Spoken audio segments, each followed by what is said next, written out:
মন খারাপের দিনে খুব মন খারাপ, হৃদয়ের অন্দর মহলে ভাঙনের জোয়ার, চারপাশে পৃথিবীটাকে বিষাদ আর বিরক্তিকর লাগছে।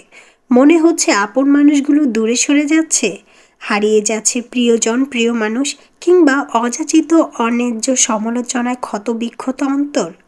নিন্দুকের নিন্দায় হৃদয়ের গভীরে গভীর দুঃখবোধের প্লাবন। তাহলে চলুন আমরা ঘুরে আসি অন্য একটি জগৎ থেকে। আসসালামু আলাইকুম। আশা করি সকলে অনেক বেশি ভালো আছেন ঈমান এবং স্বাস্থ্যে। আমরাও আলহামদুলিল্লাহ ভালো আছি। আজ আমি আবার নতুন করে আমার নতুন একটি আর্ট নিয়ে আপনাদের সামনে হাজির হলাম। সে সাথে বেলা ফুরাবার আগে লিখেছেন আরিফ আজাদ। তার বইয়ের কিছু অংশ আপনাদের সাথে শেয়ার করার জন্য আমি চলে আসলাম। বইটি আমি আরও অনেক আগেই কমপ্লিট করে ফেলেছি এবং বইটি থেকে আমি বেশ কিছু গুরুত্বপূর্ণ বিষয় খুঁজে পেয়েছি, তাই ভাবলাম আপনাদের সাথেও শেয়ার করি, আপনারাও জানতে পারবেন। বলছিলাম সেই সময়কালের কথা যখন পৃথিবীতে রাজত্ব করছিল সবচাইতে নিকৃষ্ট নির্দয় নরপিশাচ শাসক ফেরাউন। সম্ভবত পৃথিবী আর কখনোই তার মতন দ্বিতীয় কোনো জালিম শাসককে অবলোকন করবে না। তার অত্যাচার, তার নির্যাতনের মাত্রা ছিল অতি ভয়ঙ্কর।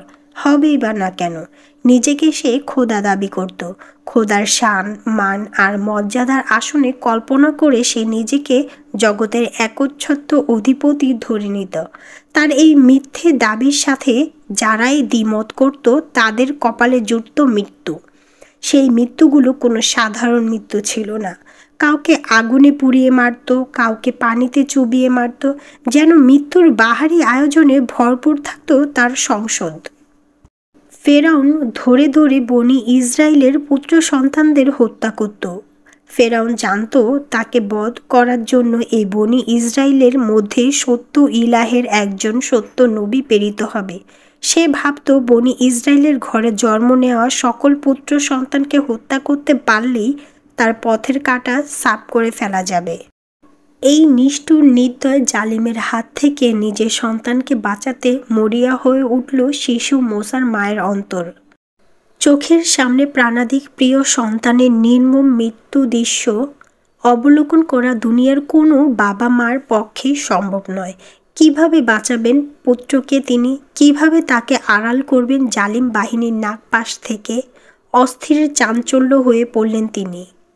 মোসার মায়ের হৃদয়ের এই ব্যাকুলতা আল্লাহর কাছে গোপন থাকল না। তিনি শিশু মোসা আলাইহিস সালামকে একটা বাক্সে ভরে নদীতে ভাসিয়ে দেওয়ার জন্য মোসার মাকে নির্দেশ দিলেন। আজ এই অবধি, বাকি অংশটুকু থাকবে আমাদের পরবর্তী কোনো ভিডিওর মধ্যে। সে অবধি সকলে ভালো থাকবেন, সুস্থ রাখবেন এবং পরস্পরের প্রতি দোয়া রাখবেন। আল্লাহ হাফেজ। আসসালামু আলাইকুম।